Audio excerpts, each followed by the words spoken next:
नाज़रीन प्रोग्राम ही आए सिंध में अवां सभिनी के भलीकार। अॼु अवां जो आया मेज़बान अब्दुल गफ़ूर पली पोटो। असां अॼु पंहिंजे प्रोग्राम के हवाले से मौजू असांजो आहे त सिजावल ज़िलो ऐं उन में सेहत जूं सहूलियतूं या उन जे सेहत मुतलिक़ जेके इदारा कीअं कमु पिया कनि उन मुतलिक़ जेको गौर वीचार करणु। तव्हांखे इहो ॿुधाईंदा हलूं त सिजावल ज़िलो 4 त 5 तालुक़नि ते मुश्तमिल आहे ऐं उन में 37 यूनियन काउंसिलूं आहिनि। 37 यूनियन काउंसिल में 37 BHUs कमु पिया कनि ऐं उन सां गॾोगॾु 37 जेके उते आहे से डिस्पेंसरी जेके कमु करे रहिया आहिनि। आया उहे डिस्पेंसरी या उहे BHUs या जेके तालका अस्पतालूं कीअं पियो हलनि ऐं उन्हनि में उन जो सिस्टम कीअं पियो हले। आया उते अवाम खे रिलीफ कहिड़ो मिली रहियो आहे ऐं उन में सरकार जे पारां कहिड़ा क़दम खया विया आहिनि। अहिड़े तरीक़े सां जेके सिजावल ज़िले जी जेके हेल्थ आहे उहो कीअं पई हलाए। कोशिशि कंदासीं त हिन सिजावल ज़िले जी जेके हेल्थ ऑफिसर आहिनि उन्हनि सां मिलूं ऐं उन सां गॾोगॾु जेके हिते डिप्टी कमिश्नर आहे उन सां बि कोशिशि कंदासीं मिलण जी ऐं जेके हिते जा ज़िले जा चूंडियल जेके नुमाइंदा आहिनि उन्हनि खां पुछंदासीं त सिजावल जी हेल्थ कीअं पई हले ऐं उन्हनि जी जेके आया उन में जेके ग़लतियूं आहिनि या उन जे कोताहियूं आहिनि उन्हनि जा ज़िम्मेवार केरु आहिनि। सिजावल ज़िलो पंहिंजो 2013 खां वजूद में आयो आहे ऐं उन में सेहत जूं सहूलियतूं हींअर मौजूदु दौर में किथे पई थियूं। सिजावल ज़िले जी जेके सेहत आहे उन मुतलिक़ जेके से हिते माण्हुनि छा था चवनि या सियासी समाजी वर्कर जेके उहे छा था चवनि, जेके हिते जेके सोशल मीडिया उन मुतलिक़ छा थी चवे, उन सभिनी ते गौर वीचार कंदासीं।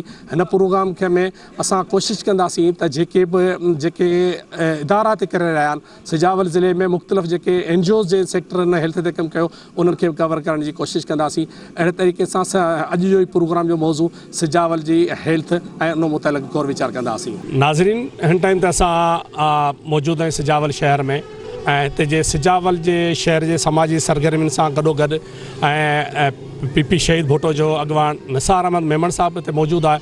उनखां पुछंदासीं त सिजावल ज़िले में ऐं ख़ुसूसन सिजावल जेके तालका अस्पताल जेके आहे जंहिंखे ज़िले जो दर्जो मिलियल आहे उन में छा वहे पियो, छा वापरे पियो, उते इलाज जी सहूलियतूं कहिड़ियूं आहिनि ऐं पूरे जे ज़िले जे जेके सेहत जी सहूलियतूं उन मुतलिक़ तव्हां छा था चओ? अदा मजमूई तौर ते ॾिसिजे त सिजावल ज़िलो बदइंसामी जे इंतिहा ते पहुतल आहे, लापरवाही जे। जेकॾहिं असां हेल्थ ते अचूं था त हिते सहूलियतूं जेके सेहत जूं आहिनि उहे न हुअण जे बराबरि आहिनि। उन्हनि जा सबब जेके आहिनि हिकिड़ो त जेका बजट आहे उहो तमामु अणपूरी आहे, पर जेका अचे बि थी उहा सही नमूने इस्तेमालु नथी थिए। डॉक्टरनि जी शदीद खोट आहे। कंहिं बि अस्पताल में सिजावल अस्पताल खे छॾे किथे बि का एम्बुलेंस मौजूदु न आहे। अस्पताल में जेके मरीज़ अचनि था उन्हनि खे दवाऊं पूरियूं नथियूं मिलनि। सिजावल मेन जेका ज़िले हेडक्वार्टर अस्पताल आहे उनखे दर्जो त मिलियल आहे पर उहा अॼु बि बजट उनखे तेलका हेडक्वार्टर अस्पताल जी मिले थी, जंहिंजे करे उते ज़रूरतूं पूरियूं नथियूं थी सघनि। उन दौरान हिते जेके डॉक्टर्स आहिनि उन में कुझु डॉक्टर त मुस्तक़िल वीज़ा ते वियल आहिनि, जिन मां हिकिड़ी डॉक्टराणी सऊदी अरब में ड्यूटी करे पई। हिकिड़ो डॉक्टर साहब नेवी जे कंहिं अस्पताल में अहिड़े नमूने मुख़्तलिफ़ जॻहियुनि ते उहे पंहिंजूं सर्विसिस ॾियनि पिया, पघार हितां खणनि पिया। जेके डॉक्टर ड्यूटी कंदड़ आहिनि उहे पंहिंजो पूरो टाइम कोन था ॾियनि, जंहिंजे करे पेशेंट्स जेके आहिनि से हुते सफ़र कनि था। अस्पताल में सिजावल जी जेका हेडक्वार्टर अस्पताल आहे इन में पैथोलॉजिस्ट कोन्हे, एनेस्थेसिया जो को डॉक्टर कोन्हे, पंहिंजो रेडियोलॉजिस्ट कोन्हे। उनमें जेके बि स्पेशल डॉक्टरनि जी जेके सीटूं आहिनि उहे सभु ख़ाली पियल आहिनि। हाणे जॾहिं डॉक्टर ई मौजूदु न हूंदा ऐं सहूलियतूं मौजूदु न हूंदियूं त पोइ पेशेंट्स खे कहिड़ी हुते फ़ाइदो थी सघंदो। सो उन जे लाइ ज़रूरी आहे त हिते जेको उन्हनि जी जेका इंफ्रास्ट्रक्चर आहे, ज़रूरियात आहिनि ऐं जेके इंतिज़ामी जेके कोताहियूं आहिनि उन्हनि ते ओवरकम कयो वञे त जीअं हिते माण्हुनि खे सिहत जूं सहूलियतूं मिली सघनि। नाज़रीन जीअं त तालका अस्पताल सिजावल में मौजूदु आहियूं ऐं OPD जे गेट ते मौजूदु आहियूं। हिते शहरी ताज सिजावल जो अॻवान मुनीर अहमद मेमण साहिबु आयो आहे। साईं मुनीर अहमद मेमण साहिब खां पुछंदासीं त तालका अस्पताल या ज़िले हेडक्वार्टर चइजे जंहिंखे उन अस्पताल जे छा पोजीशन आहे, हिते मरीज़नि सां जो इलाजु कीअं पियो थिए, हिते स्टाफ छा पियो थिए ऐं पूरे ज़िले जी जेके हेल्थ सर्विस आहे उहो कीअं पई हली रही आहे? मुनीर साहिबु जी, सभ खां पहिरीं त इहो कुझु जेके आहिनि BHU जेके आहिनि सो PPHI हवाले आहिनि, RSC चूअड़ दड़ो आहे, सभु PPHI हवाले आहिनि। गवर्नमेंट हवाले सां इहा DHQ आहे जेकी सिर्फ़ु नाले में DHQ आहे पर हिन जी बजट अञा ताईं THQ हवाले सां अचे पई। हाणे असां वटि तक़रीबन 50 खां 55 डॉक्टर हिते अञा ताईं मुक़ररु ई न थिया आहिनि, जंहिंमें 19 ग्रेड ऑफिसर, 18 ग्रेड ऑफिसर खुटियल आहिनि, 17 ग्रेड मेडिकल ऑफिसर उहे बि 12 खुटियल आहिनि, 5 CMO खुटियल आहिनि, सीनियर नर्स खुटियल आहिनि। तक़रीबन 50 खां 60 जेके डॉक्टर्स आहिनि उहे खुटियल आहिनि। कुझु डॉक्टर्स आहिनि जेके मुख़्तलिफ़ ट्रेनिंग्स ते इन्हनि ते वियल आहिनि, जेके सुजाल डोमिसाइल ते मुक़ररु थिया, ऐं कुझु डॉक्टर्स आहिनि जेके सुजाल डोमिसाइल ते थिया त उहे DHO ऑफिस वियल आहिनि। मतिलबु इहो फाइनली 60 डॉक्टर 65 डॉक्टर एतिरा खुटियल आहिनि। हाणे जिते डॉक्टर खुटियल हुजनि उते तव्हां अंदाज़ो लॻायो त उहे मरीज़नि सां छा हालत थींदी हूंदी। हाणे हिते हींअर एमरजेंसी में पोयां हिकिड़ो डॉक्टर आहे, उहो तक़रीबन एट ए टाइम 50 खां 60 मरीज़नि खे ॾिसे पियो। हाणे उहो कीअं एंटरटेन कंदो हूंदो उहा सभिनी खे ख़बर आहे। जेकॾहिं तव्हां अंदरि वेंदा त सफ़ाई जो को निज़ाम कोन्हे। जेके रेंडर सर्विस ते 72 माण्हू मुक़ररु थिया आहिनि उन मां 6 खां 7 माण्हू कमु पिया कनि, बाक़ी जेके आहिनि सभु वीज़ा ते वियल आहिनि, उहे मज़ा पिया माणनि पघारनि जा, ॿियो कुझु बि नथा। ईअं तव्हां थोरो बि हिन एमरजेंसी वार्ड में वञो फीमेल में या एमरजेंसी में त तव्हांखे एॾी स्मेल ईंदी जो तव्हां हुते बीह बि नथा सघो। हाणे उहे जेके अटेंडेंस अचंदा परेशान था थी। अटेंडेंस लाइ विहण लाइ का जॻह कोन्हे। हिते तव्हां ॾिसंदा त का विहण जी जॻह कोन्हे, पार्किंग कोन्हे, का ग्रीनरी कोन्हे जंहिंसां माहौल साज़गार हुजे। उहे जेके तीमारदार जेके अचनि था मरीज़नि सां गॾु त उहे उन्हनि सां वेही करे आराम सां पंहिंजो वक़्तु गुज़ारीनि ताकी उन्हनि खे का परेशानी न थिए। ॿियो तव्हां ॾिसंदा त एम्बुलेंस आई 11-22 सर्विस आहे, 4-5 गाॾियूं त सुजाल ज़िले खे मिलियल आहिनि। पर हाणे एतिरो 8 लख जी आबादी खे जेकॾहिं 5 गाॾियूं मिलियल हूंदियूं त उहे कीअं सर्विस कंदियूं। उहे मुख़्तलिफ़ तेलकनि में आहिनि, माना बठोरवा, जाती आहे, चूअड़ जमाली आहे, सुजावल आहे, उन्हनि सभिनी खे 5 गाॾियूं मिलियूं आहिनि। जेकॾहिं को मरीज़ एमरजेंसी में थिए थो त उनखे कलाक सवा कलाक लॻी वञे। हाणे जेकॾहिं कलाक सवा कलाक लॻी वञे एमरजेंसी में पेशेंट पियल हुजे त उनजी छा कंडीशन रहंदी हूंदी। हिते सुजावल जी हिकिड़ी एम्बुलेंस आहे जेकी हींअर MS पंहिंजो जेको सिविल सर्जन आयो आहे उन ठाराई आहे, बाक़ी त का एम्बुलेंस कोन्हे। हिते वज़ीर आला सिंध खे बि इहा गुज़ारिश आहे त सुजावल अस्पताल खे एम्बुलेंस बि ॾिनी वञे ऐं DHO जी बजट बि ॾिनी वञे ऐं जेके डॉक्टर मुक़ररु कोन्हे थियल उहे बि उन्हनि खे ॾिना वञे। इन खां अलावा असांजे हिते जेके डॉक्टर्स जेके आहिनि, लेडीज़ डॉक्टर आहिनि, मेल आहिनि, जेको बि स्टाफ आहे उन्हनि में का सिक्योरिटी कोन्हे। हिते तव्हां ॾिसंदा एमरजेंसी में को बि हादसो पेश अची सघे थो, का सिक्योरिटी कोन्हे। गाइनी में ॾिसंदा का सिक्योरिटी कोन्हे, पाणीअ जो को निज़ाम कोन्हे। अहिड़ी समय जेके आहिनि सो हुते ज़रूरतूं आहिनि पर हिते पूरी नथियूं कयूं वञनि। हाणे ॿी ॻाल्हि इहा आहे, कुझु डॉक्टर्स अहिड़ा मुक़ररु कया आहिनि DHO ऑफिस या मुख़्तलिफ़ ट्रेनिंग त उहे MS खां NOC नथा वठनि ऐं सेक्रेटरी पंहिंजे तौर ते करे थो छॾे। इन करे डॉक्टरनि में खोट लॻी पई आहे ऐं मरीज़ वीचारा परेशान पिया थियनि। सजाल ज़िले में जेके बि टोटली सिविल अस्पतालूं आहिनि जिन में कंहिं बि क़िस्म जी सहूलियत कोन्हे। हिते जी जेके बि हीअ हेडक्वार्टर ज़िले जी अस्पताल आहे पर हीअ रेफर सेंटर क़ाइमु कयो वियो आहे। हिते जेको बि आबरो सबरो पेशेंट अचे थो त उनखे फौरी तौर ते रेफर कयो थो वञे।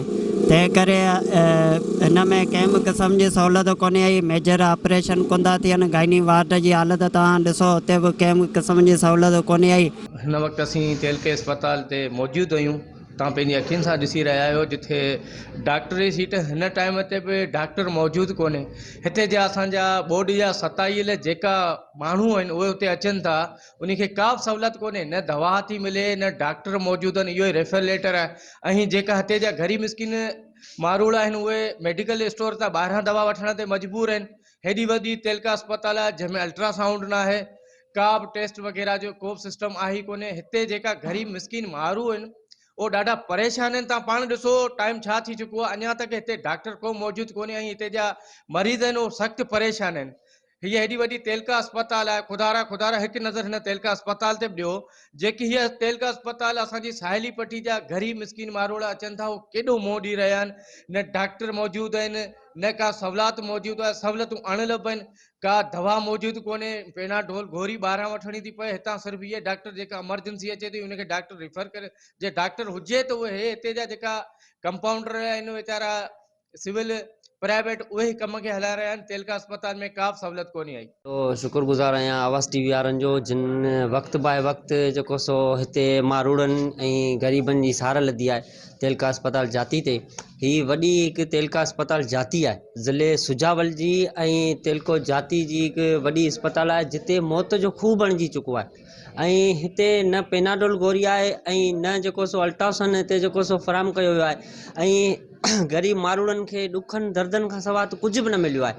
ऐं बरसाति जा सटियल अवाम हिते अचे थी त उन खे सिर्फ़ु हिकु ई जादू मिले थो डॉक्टरनि जे तरफ़ां, उहा आहे रेफर लेटर।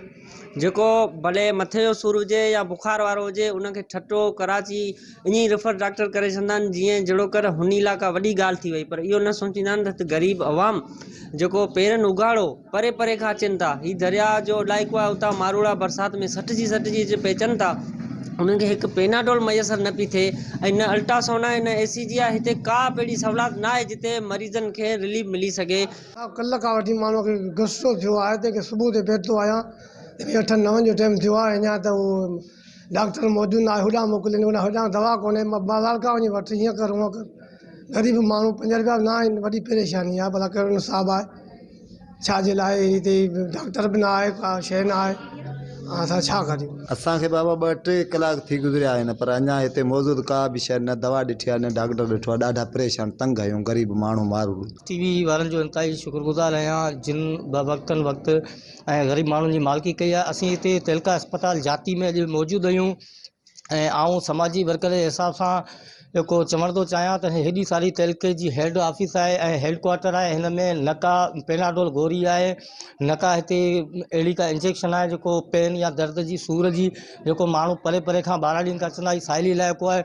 हूअं त हिते काफ़ी घणा सूर आहिनि, पर हीउ जेको अस्पताल आहे हिन में ग़रीब माण्हुनि जी अप्रोच न आहे त प्राइवेट अस्पताल में वञनि ऐं प्राइवेट जेके अस्पतालूं आहिनि उन्हनि जा मेडिकल पंहिंजा ज़ाती आहिनि। जेको सो को ग़रीब माण्हू वञे थो उनजी अप्रोच कोन्हे पंहिंजो इलाजु कराए सघे, उनजे हवाले सां जाती तिलका अस्पताल में अचनि था त इहे सूर ऐं दर्द उन्हनि जा ॿीणा वधियो वञनि। हिते का मालिकी कोन्हे अस्पताल में। ऐं वरी बि इंतहाई शुक्रगुज़ार आहियां आवाज़ टीवी वारनि जो जेको इहो कवरेज करे ऐं जेको सो असांजी मालिकी कनि था। न को हिते चूंडियल नुमाइंदो आयो आहे, न को हिते जेको सो कंहिं बि माण्हू सार लधी आहे ते ग़रीब आवाम जी अॿोज सिर्फ़ु इलेक्शन जे टाइम ते ईंदा आहिनि, उनखां पोइ को बि माना सियासी माण्हू न ईंदो आहे त बाबा हिन अस्पताल में कंहिंखे गोरी मिली, कंहिंखे दवा मिली, कंहिंखे का अहिड़ी इंजेक्शन लॻी, का बि सिर्फ़ु रेफर सेंटर ठहियो पियो आहे। हिते मरीज़ जेको अचे थो बसि ठटे जो लेटर निकिरे थो ऐं ठटे खां पोइ कराची निकिरे थो। ग़रीबी मतिलबु लोड़े वियो न, ग़रीब माण्हू हिते अप्रोच आहे, वसाइल माण्हुनि जा आहिनि कोन। माण्हू अॻे ई हिते दर बदर वीचारा जेको सो ॾुखी ज़िंदगी था गुज़ारीनि, मथां वरी हीअ सूर तमामु जेको सो हिते। ऐं वरी चीफ जस्टिस ऑफ पाकिस्तान खे पुरज़ोर अपील थो कयां त बिराए महिरबानी इन्हनि अस्पताल वारनि खे जेके बि अस्पतालूं आहिनि पूरी सिंध में उन्हनि खे जेको सो कनाकोशी कई वञे त माण्हुनि ग़रीबनि खे जीअं त रिलीफ मिली सघे।